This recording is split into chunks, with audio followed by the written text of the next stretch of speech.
You know baseball, right? The crack of the bat, the roar of the crowd, the timeless rhythm. It's an iconic, globally celebrated sport. But what if baseball isn't a singular phenomenon? It's actually just one branch of a much larger family of games, all sharing surprising DNA. We are talking about sports that might seem alien at first glance, but deep down, they're playing a very similar tune. Today, we are exploring baseball's fascinating cousins, uncovering their unique twists and shared heritage. So, what defines a baseball-like sport for us? Generally, it's games with a bat, a ball, and scoring points by hitting and running between designated targets. That fundamental loop: hit, run, score, field. While specifics, like how the ball is delivered or the playing area shape, can vary wildly, that core mechanic ties this family of sports together. It's a simple, yet incredibly fertile concept for game design that's been adapted globally. Let's start with a true ancestor, rounders. This English bat and ball game is often cited as a direct predecessor to both baseball and softball. You've got two teams, a pitcher throwing to a batter, and fielders trying to get runners out. Played with a small, hard ball, the essence of hitting and running is definitely there. If you know baseball, you'd recognize a lot of rounders, making it a perfect starting point. While similar, rounders has its own distinct flavor. Instead of bases, you've got posts, typically 4. Players score by running around all 4. There's no designated pitcher's mound. The pitcher throws from a marked area. Teams are usually smaller, 9 to 10 players a side. This means the field feels a bit more open, and strategy shifts compared to baseball's diamond. A slight rule change can lead to a fundamentally different experience. Moving from rounders, we encounter another colossal English export, cricket. This is probably the most widely known bat and ball game after baseball, with massive following across Commonwealth nations. India, Australia, England, cricket is practically a religion there. While it shares the bat and ball concept, its structure and pace are quite different from baseball. But the strategic depth and emphasis on precise execution, absolutely comparable. It's a game of immense skill and patience. Cricket's unique mechanics set it apart. Instead of outs, you have wickets, and scoring revolves around runs.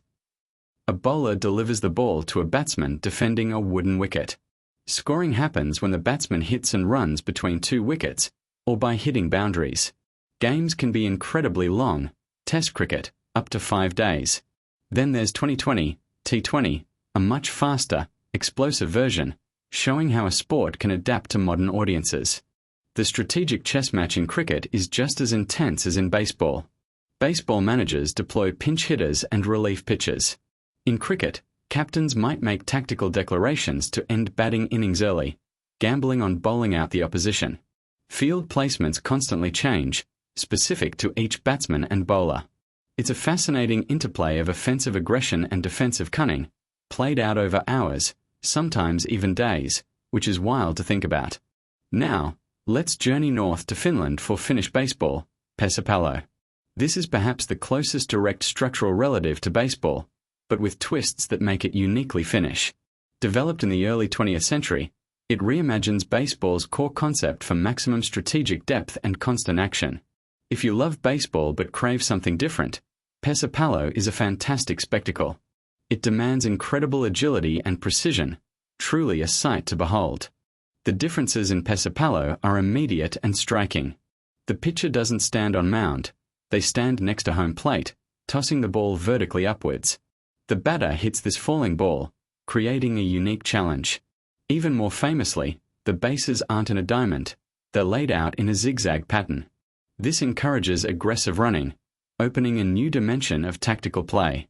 It's truly a game of angles, demanding constant movement and excitement.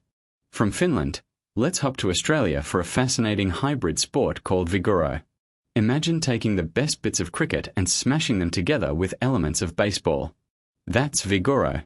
It emerged in the early 20th century, primarily for women, combining baseball's fast pace with cricket's equipment. It's a lesser-known gem, perfectly illustrating how cultures adapt and blend existing sports to create something entirely new and exciting. Truly a testament to sporting creativity. Vigoro uses a cricket bat, but notably, it's played with a tennis ball, making for a very different hitting and fielding experience.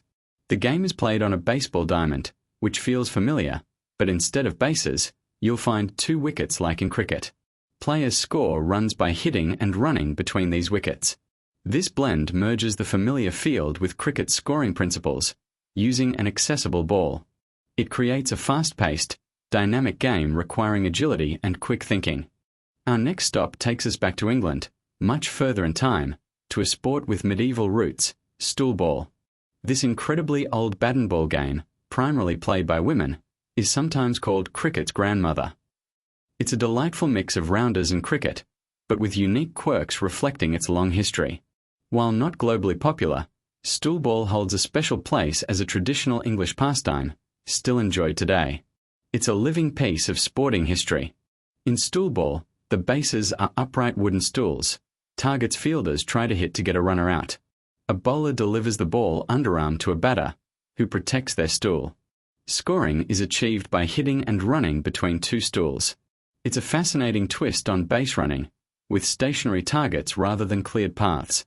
The underarm bowling, specific target stools, and smaller field size give stool ball a distinct charm and make for a very engaging game.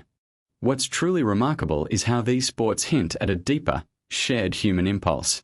Long before codified rules, countless folk games involving sticks, stones, and rudimentary balls were played worldwide. Hitting an object and running for points seems universally appealing. Baseball, cricket, and their cousins didn't just appear. They evolved from generations of informal play, refined into the complex sports we see today. It's a testament to our innate creativity for structured competition. Think about the unpredictability of a knuckleball pitch in baseball. It dances, floats, defying gravity, difficult for batters. Many similar batten ball games, through unique mechanics, introduce their own unpredictability. Whether it's the vertical toss in pastime, the nuanced spin of a cricket bowler, or the tennis ball trajectory in vigoro, each sport tests reflexes and strategic mind. It's that constant surprise that keeps players and fans engaged, a truly universal challenge.